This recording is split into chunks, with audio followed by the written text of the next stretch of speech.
Então, vamos começar, né? Uma vez que a gente já tem esse panorama geral sobre os partidos políticos do Brasil, vamos agora começar então a falar sobre os governos eleitos, né? Então, a gente tem primeiramente o governo Dutra, que vai vigorar de 1946 até 1951, né? Então, vou falar um pouco por alto e depois a gente vai falar na semana que vem sobre as diferentes formas de atuar politicamente em relação aos Estados Unidos, de um modo geral, mas em relação à política externa como um todo, a partir da semana que vem, com o texto do Vicentini, né? Então, mas guardemos, mas eu vou fazer uma apresentação para a gente ter uma noção geral desses governos, a começar pelo governo Dutra, que é o primeiro governo eleito. O Dutra, gente, ele, apesar de ter uma política econômica que se afasta um tanto do que havia de proposta varguista, o Dutra vai ser eleito pelo partido base hegemônica do Vargas, que é o PSD. Então, uma vez eleito, é realizada uma nova Constituição, então, no ano de 1946. O regime democrático é retomado e nessa retomada, incluindo o voto, o sufrágio universal, né, que inclui então as mulheres, apesar de restringir o voto aos analfabetos, se retoma também nos direitos políticos e civis, né, como um todo, liberdade de culto, de reunião, liberdade de imprensa. Então, é uma retomada da ordem democrática. Em termos econômicos, o governo Dutra ele vai ter duas fases que expressam as pressões da oposição no seu governo. Uma primeira fase, que é marcada justamente por tentar atender aos interesses dessa oposição, é marcada por uma fase bastante liberalizante, de abertura para o capital externo e de abertura para importações, para a entrada de produtos estrangeiros no Brasil. Essa fase vai ter efeitos muito nocivos à economia nacional. E em função desses efeitos muito nocivos, que são basicamente a estagnação da indústria nacional, né, que uma vez começa a concorrer com essa entrada de produtos importados, ela vai sofrer um abalo. Então, o governo Dutra passa a ter que tomar algumas medidas voltadas para, né, reanimar esse mercado interno que foi abalado por essas políticas extremamente liberalizantes do início do seu governo. Em função, né, do próprio do insucesso, para não dizer fracasso, mas que não é bem sucedida as políticas econômicas do Dutra, acaba se criando um campo de simpatia, de possibilidade, né, de retorno do Vargas ao governo. Mas dessa vez o Vargas é democraticamente eleito, no caso, o Vargas vai sair candidato pelo PTB, com uma proposta política bastante diferente daquela que o Dutra tentou de maneira mal sucedida implementar. Então, o Vargas, ao contrário, vai propor um projeto industrialista, de estatista, né, em termos do governo, ter um protagonismo muito forte nas políticas econômicas e, sendo esse governo ativo, também propor um projeto desenvolvimentista. O Vargas vai sofrer críticas tremendas dos setores conservadores que estão representados principalmente na UDN, né, nesse partido de oposição ao varguismo, que por sua vez era apoiado pelas oligarquias rurais e por esses grandes capitalistas estrangeiros e empresas, né, ligadas a esse capital estrangeiro aqui no Brasil. Então ele vai ser um governo que vai passar por bastante tensionamento, não à toa que vai acabar redundando na morte do Vargas. Mas vamos por partes, né? E no ano de 1953, o Vargas cria a Petrobras, né? Então, naquele ano, efetivamente, a Petrobras é fundada. Como nós vimos no período do Estado Novo, o Vargas já havia tomado iniciativas no sentido de buscar o petróleo no Brasil, criou a Empresa Nacional de Petróleo, então ele já tinha essa preocupação, né, de investir nesse ramo, que sabia que era a energia motriz do mundo a partir da segunda Revolução Industrial, e em 1953 efetivamente é criada a Petrobras. No entanto, em 1954 o Vargas acabou suicidando em função da grande crise política que seu governo enfrentava, né? Como eu falei, essa crítica, esse tensionamento era muito forte e um dos principais e mais vorazes críticos ao Vargas era um jornalista, o Carlos Lacerda, que era também político. E o Carlos Lacerda, impôs uma série de críticas constantes ao Vargas, até que, numa situação bastante controversa, que até hoje não se tem uma resposta muito certa sobre o que ocorreu, o Lacerda sofreu um atentado. Houve um tiroteio, uma tentativa de assassinato do Lacerda, do qual ele sobreviveu, e que essa tentativa de assassinato foi atribuída ao Getúlio Vargas como mandante. Não se sabe se efetivamente foi o Getúlio Vargas, mas havia envolvimento de pessoas próximas ao Vargas. Se foi efetivamente o Vargas, foi o grande tiro no pé que ele deu. Porque o atentado contra o Lacerda realmente virou completamente a balança, tornando insustentável a continuidade do governo Vargas. E foi então que o suicídio foi essa forma dele sair da história, ou melhor, sair da vida e entrar para a história, conseguindo, de certa maneira, reverter favoravelmente a simpatia pelo seu legado. Então o Vargas morre, mas o seu legado permanece, né? Então ele consegue, a partir do suicídio, que é algo que no filme que vocês viram, Um Sonho Intenso, é abordado, né? Que a morte do Vargas consegue, de certa maneira, guardar a herança varguista, né? Comove o Brasil, né? A gente vê aí, comove o Brasil, a morte trágica de Getúlio Vargas. Aí tem no jornal O Correio do Povo a reprodução da carta que o Getúlio Vargas deixa. Então, com a morte do Vargas, a gente percebe ao menos uma sobrevida desse projeto varguista, desse projeto econômico, seu projeto desenvolvimentista, redundando na eleição de políticos que, de alguma maneira, reivindicavam essa herança varguista. É o caso do Juscelino Kubitschek. O Juscelino Kubitschek, nós vamos ver que não é uma linha econômica estritamente desenvolvimentista varguista, né, no seu sentido clássico, e nós vamos ver bastante algumas diferenças aí no projeto do Juscelino quando discutirmos o texto do Paulo Vicentini, mas ele era certamente vinculado a esse projeto varguista. O Juscelino vai ser eleito pelo PSD, né, aquele partido um pouco mais ao lado mais conservador do getulismo, mas ainda herdeiro do getulismo, né? Ele vai governar de 56 até 1961 e nesse período ele vai ficar muito conhecido pelos seus projetos de desenvolvimento acelerado, né? Então a ideia de fazer o Brasil crescer 50 anos em 5, que foi o plano de metas do governo Juscelino. Então, a ideia do Juscelino era que o Estado brasileiro, desenvolvimentista, deveria intervir, deveria planejar a economia, né? Então o Estado deve intervir em termos de planejamento, mas abrindo também em áreas estratégicas para o investimento de capital externo, de capital estrangeiro. Então ele vai estimular a vinda de várias empresas multinacionais, especialmente no ramo automobilístico. Então, esse é um dos projetos do Juscelino. Então, o governo continua atuando na economia, mas abre e busca atrair empresas estrangeiras para atuar em algumas áreas do desenvolvimento nacional. Além disso, o Juscelino tinha um projeto de integração nacional, ou seja, de ligar as várias regiões brasileiras, que teve o seu ápice na ideia, né, e na prática efetiva da construção da capital em Brasília.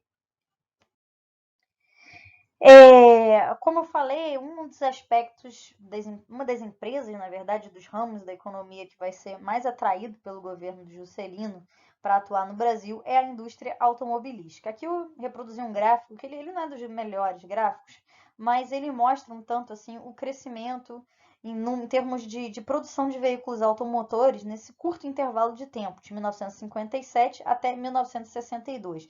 Então a gente parte de um patamar em que não chega nem a 5 mil automóveis para um patamar que beira 100 mil automóveis, né, nessa produção. Então, em pouco tempo, ocorre um crescimento muito significativo da produção automotora no Brasil. Aqui eu reproduzi, tá? Não fui eu que fiz esse slide, mas só reproduzi esse slide de uma outra professora que está ali embaixo, a professora Valéria Fernandes, que fala um pouco desse lado mais lúdico associado à imagem do Juscelino, né? Então, o período Juscelino foi um período marcado por muito otimismo, essa ideia de modernização, de progresso. Ele ficou conhecido, inclusive, como presidente Bossa Nova, por conta dessa questão das artes. Então, o período aí do Juscelino ficou associado à ideia dos anos dourados. Então, esse ano de muito otimismo, que o Brasil vence a Copa, inclusive, e na época até essa questão do que era valorizado muito então, né? Ainda bem que hoje quase ninguém dá atenção para esse tipo de besteira, mas a questão dos concursos de Miss, né? Então o Brasil ganhou o concurso aí de Miss Universo, ou melhor, não chegou a ganhar, né? Ficou em segundo lugar, mas então foi um período assim de bastante otimismo econômico. Nesse slide, então, reproduzo a capital de Brasília, né, que foi um outro aspecto. A construção de Brasília ela é muito polêmica em termos de quais foram as motivações para construir Brasília. Sem dúvida, há de fato um projeto de integração nacional sincero, em termos de entender que o Brasil precisa de um projeto de integração nas várias regiões, e Brasília, por ser no coração do Brasil, significaria isso, né? Seria a representação máxima e a implementação máxima dessa ideia da integração, mas também há outras discussões em termos de desfocar do Sudeste, né? Afastar dos centros de pressão econômicos e sociais também, né? Então esse distanciamento, de certa maneira, das regiões de maior pressão política, seja do empresariado, seja do operariado. Então essa é outra discussão também que é cogitada como sendo uma das motivações, ainda que não oficiais, para a construção de Brasília, um tanto quanto afastada dessa região sudeste, que era a região mais dinâmica e econômica do Brasil, e até hoje, né, na verdade, se mantém esse quadro, especialmente no estado de São Paulo. Problemas do governo Juscelino. E esses problemas a gente vai abordar um pouco também quando mencionarmos tanto o governo do João Goulart, posteriormente, como a própria política externa e as modificações em relação à política externa. Um dos problemas é que, por mais que o Juscelino tivesse a intenção de integrar as diferentes regiões do Brasil, acaba que no período, em função das regiões com melhor infraestrutura atraírem essas empresas multinacionais e também as próprias obras públicas de construção de Brasília, elas atraem pessoas de regiões que estão em decadência econômica, né, regiões rurais, especialmente o Nordeste.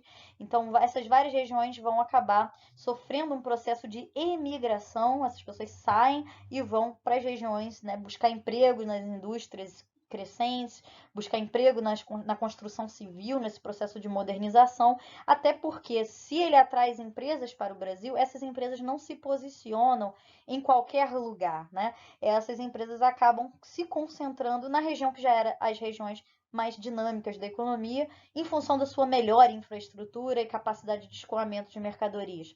Então, as empresas vão basicamente para o Sudeste e, consequentemente, as pessoas que buscam fugir de situações de crise econômica, de decadência econômica, vão também buscar empregos, trabalhar nessas indústrias ou na construção civil nessas regiões. Um outro aspecto também de problema gerado no governo Juscelino, apesar de todo esse otimismo, de todo o investimento que acontece, está relacionado ao próprio capital multinacional vindo para cá.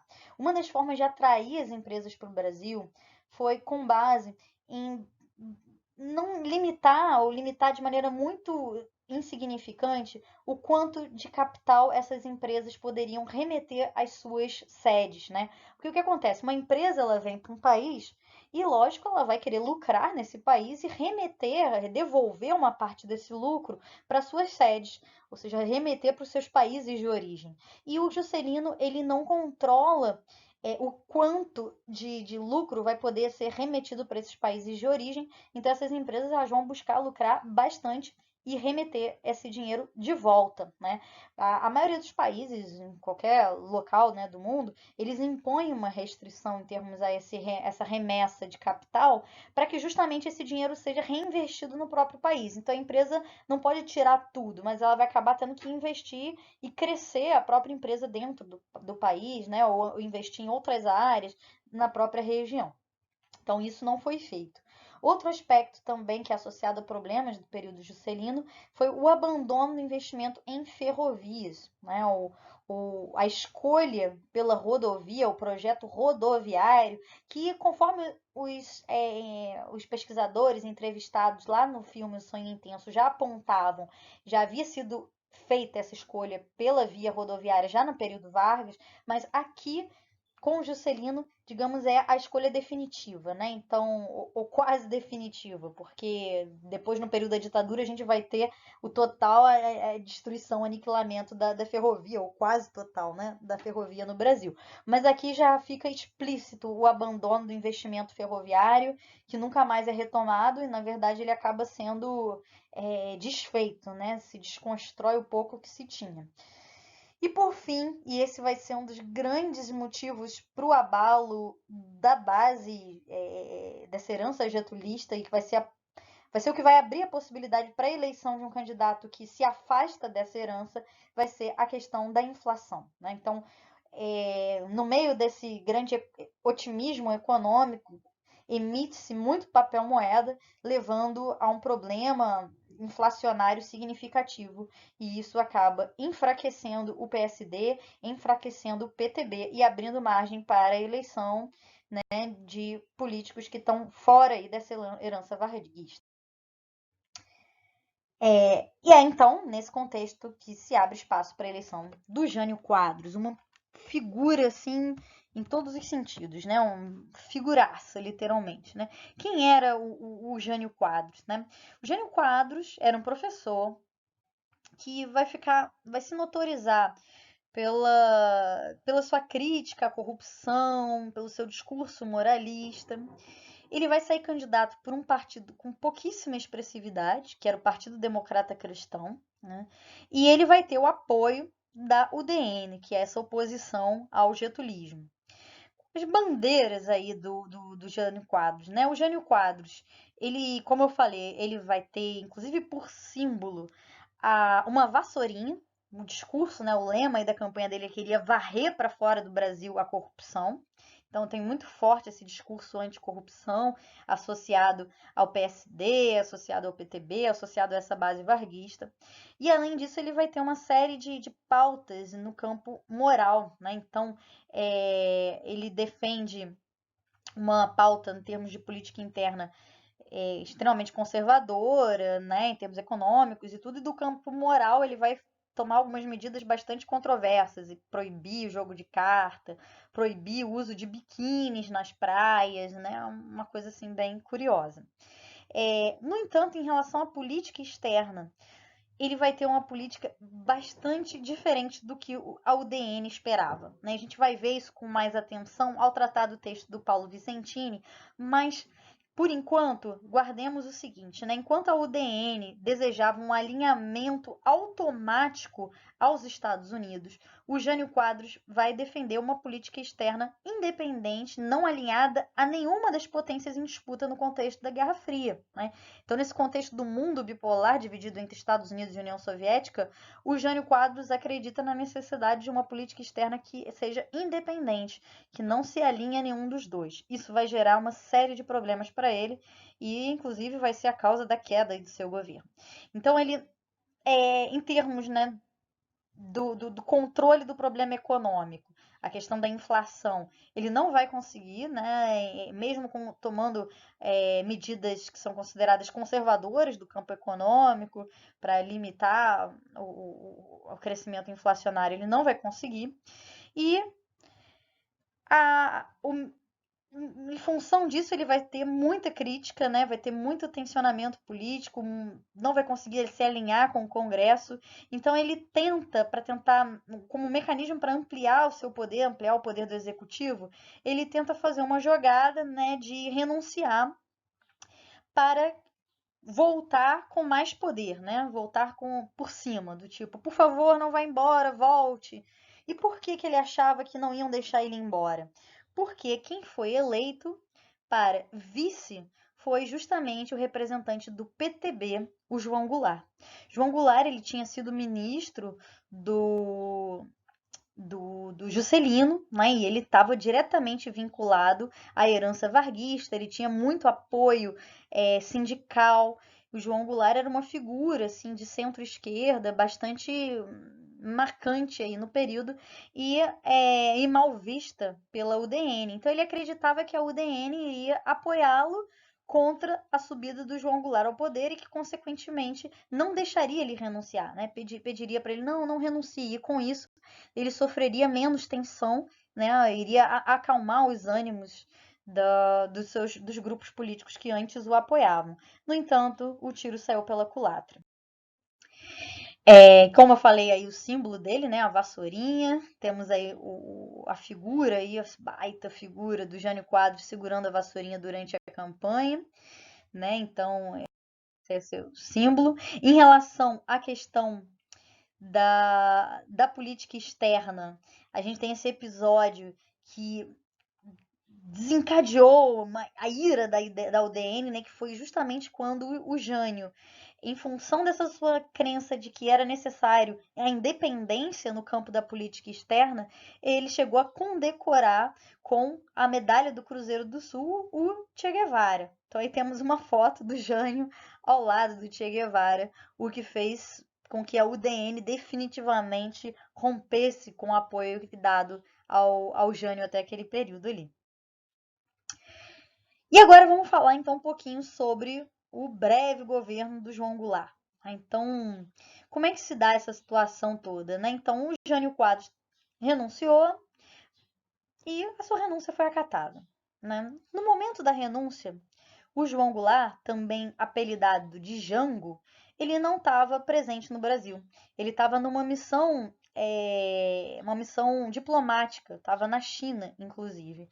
E então, no momento em que ele estava, que o Jânio Quadros pede a renúncia, e ele considerando que estava fora, os oposicionistas, especialmente organizados em torno da UDN, proíbem o João Goulart de retornar ao Brasil. Então, como eles não queriam que o João Goulart fosse de jeito nenhum presidente, eles proíbem que o João Goulart retorne. Então, fica nesse limbo, né? O presidente, o Jânio Quadros, renunciou, João Goulart tá fora, e agora? E aí, né? Como é que a gente faz? E aí que começa toda uma campanha encabeçada especialmente por um político que depois ganhou grande destaque na política nacional brasileira até a sua morte, né, no final aí dos anos 2000, que foi o Leonel Brizola. O Leonel Brizola era muito próximo, né, do PTB, ele defendia essa causa, a base, né, getulista e tudo, defendia o governo de João Goulart, e o Leonel Brizola, então, encabeçou, junto a outros, né, mas foi uma das principais figuras, a campanha da legalidade. O que consistiu essa campanha da legalidade? Era a exigência de que, uma vez que o presidente renunciou, tem que assumir o vice-presidente, eleito, inclusive, né? Porque naquela época, diferente de hoje, era diferente a forma como se elegia presidentes e vice-presidentes.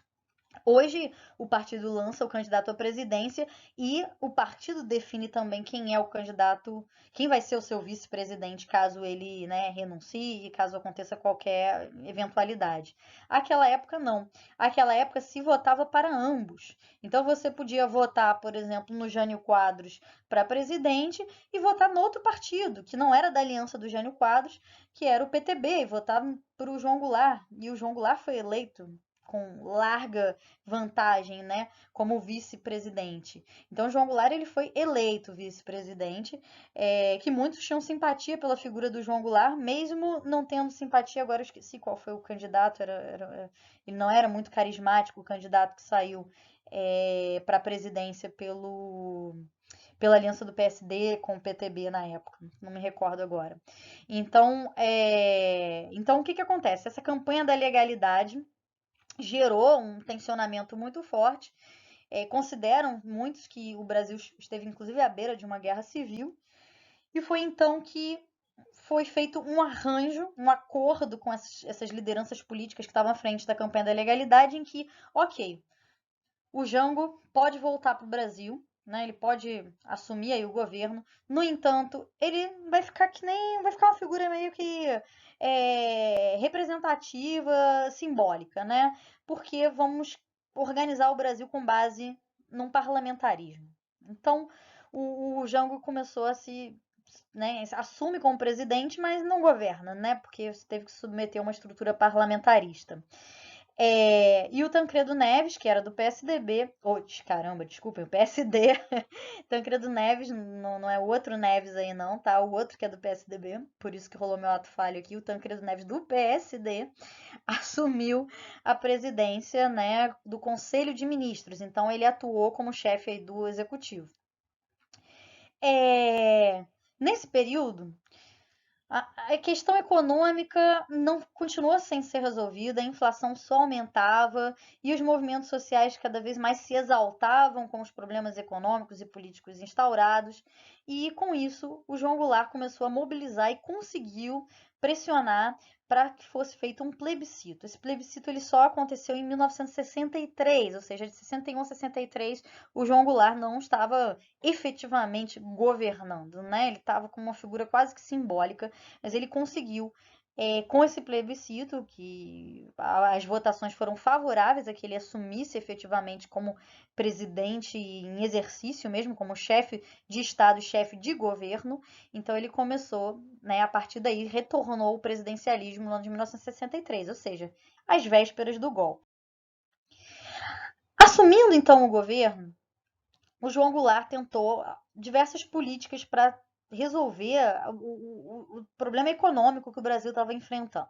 Então, no primeiro momento, ele tentou apostar numa saída mais conservadora. Então, vamos criar o plano trienal, né, algumas medidas conservadoras para controlar o gasto público, congelar os salários, para tentar segurar a inflação, né? Então, o governo para de gastar, segura os salários aí, a gente vai segurar essa inflação. No entanto, isso acabou levando a mais descontentamento popular, os sindicatos e vários setores da esquerda acabaram fazendo greves, manifestações, e o governo viu que não tinha como sair por esse caminho. Foi então que, com o Celso Furtado, aquele autor que nós estudamos, nós lemos o texto dele, a análise dele sobre a crise do café no período da Primeira República. Então, o Celso Furtado ele era um economista renomado e político atuante. Então, o Celso Furtado, que assumiu como chefe aí do Ministério da Economia ou da Fazenda, não tenho agora certeza qual foi os ministérios, mas responsável pela política econômica, o Celso Furtado lança como resposta a necessidade de promover reformas mais profundas, reformas estruturantes. Apenas com essas reformas o Celso Furtado entende que seria possível resolver a crise. E que reformas eram essas? Era preciso promover uma reforma agrária, né? Precisava se organizar a estrutura fundiária brasileira, que era muito desigual e que com isso, inclusive, gerava êxodo rural, gerava uma série de problemas.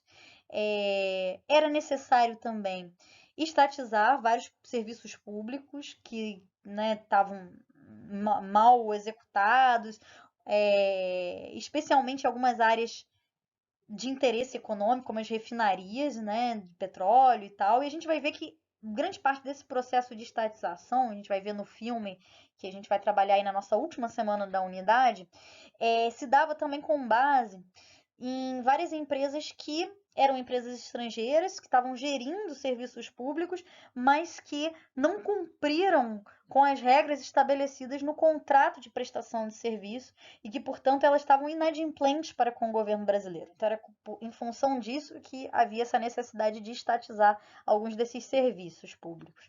Então, há uma série de tentativas de reformas, né? E por fim, o controle das remessas das empresas estrangeiras ao exterior. Esse aqui vai ser um dos pontos nevrálgicos do golpe de 1964, né?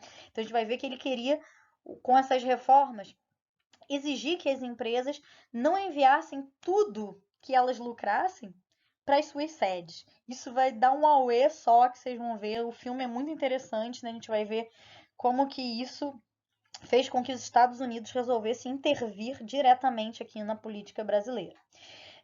O que aconteceu então, né? Então a gente tem com as reformas de base uma revolta tremenda por parte de grupos, né, das classes dominantes brasileiras ligadas ao setor agrário, com medo de uma reforma agrária, especialmente aqueles que tinham vastas áreas improdutivas, né, vastas áreas especulando o uso dessa terra, mas que não eram capital produtivo, então esse setor agrário mais arcaico na economia nacional, e o empresariado multinacional e associado, como a gente vai ver no filme, isso daqui a 2 semanas, né, no caso, na última unidade do curso. E como é que esses grupos começaram a articular o golpe, né? Um dos usos fundamentais, né, para buscar apoio no meio da classe média, especialmente, e também nas classes populares, mas a gente vai ver que foi um golpe que vai ter mais apoio em meio da classe média, foi utilizar de discursos moralistas ligados ao contexto da Guerra Fria, né? Então, o medo do comunismo, o comunismo como sendo destruidor da família, destruidor da religião. Então, se associa a figura do próprio João Goulart, que não tinha nada de comunista, né? O João Goulart ele era nacionalista de fato, mas o João Goulart era um empresário, dono de fazendas, inclusive, né? Então ele não tinha nada de comunista, mas há esse discurso de se associar o governo dele ao comunismo internacional, também em função do apoio que ele tinha dos sindicatos, né? Então, cria-se toda uma articulação, um discurso moralista que vai se exercer principalmente através de manifestações públicas, né? Então, a principal delas é a chamada Marcha da Família com Deus pela Liberdade, que acontece pouco antes do golpe de 1964, né? Então, a Marcha da Família com Deus pela Liberdade acontece em 19 de março de 1964. No dia 31, na madrugada do 31 para o dia 1º de abril, a gente tem a efetivação do golpe. Então, ela foi um preparatório, né, para buscar esse apoio, tentar construir uma base de apoio de legitimidade para o golpe. Aqui vou mostrar para vocês alguns jornais, né? Então, aqui eu tenho o jornal A Última Hora. Então, nesse jornal, a gente percebe que é um jornal próximo à política do governo do João Goulart, simpático das reformas de base. Então, a gente percebe claramente um noticiário favorável. Então, diz o seguinte: o povo com Jango começa a reforma, né? Então, decretos da encampação das refinarias. Essa encampação seria justamente o governo assumir as refinarias de petróleo como estatais, e desapropriação de terras, né? Então, desapropriação de terras que não estavam sendo utilizadas para produção, terras improdutivas, para uso da reforma agrária. Aqui a gente tem uma foto justamente do comício das reformas. Essa foto ela é bem interessante porque a gente vê lá a figura do Jango, mas a gente também vê Vargas, né? A gente vê também algumas representações aí, imagens aí do Vargas. Então foi justamente num comício que aconteceu na central do Brasil, lá no Rio de Janeiro, onde era ainda a capital, porque por mais que o Juscelino tivesse construindo Brasília, a Brasília efetivamente só opera como sede mesmo do governo federal no período do governo militar, né? Em geral, grande parte das instalações ainda permaneciam na antiga capital brasileira, que era o Rio de Janeiro, e só depois vão sendo transferidos pouco a pouco para Brasília. Então a gente tem aqui na central do Brasil esse comício que foi quando o Jango anunciou as reformas de base. E por outro lado, nós temos a imprensa que era crítica, que era oposição ao João Goulart, com destaque especialmente para Globo, né, para a Fundação Globo, fundação do Roberto Marinho. Então, ou da época do Irineu Marinho, né? Então, o Globo já claramente está vinculado ao setor golpista, né? Ao UDN, aliançado com esses setores críticos. E aí a gente percebe claramente como que esse jornal trata de maneira muito diferente o mesmo tema, né? Então a gente vê os dois jornais com posicionamentos muito diferentes. Então nesse daí a gente vê fracassou a greve geral do transporte, impasse na formação do gabinete, então uma série de críticas à política interna. E lá em cima, olha que interessante, todos os países comunistas, inclusive a Rússia, devem dinheiro ao Brasil, ou seja, essa intenção de associar o governo ao comunismo internacional, como se estivesse favorecendo esses países, né? E ali no meio, a mulher brasileira está nas trincheiras, que é uma matéria favorável e simpática a esses grupos, né, que estavam promovendo essas manifestações com Deus, com a família, a marcha pela liberdade, com Deus e pela família. Então a gente percebe nessa matéria aí do Globo, nessas matérias, né, um alinhamento com o outro lado aí. Então, bem diferente do outro jornal, né, a gente vê esse posicionamento distinto.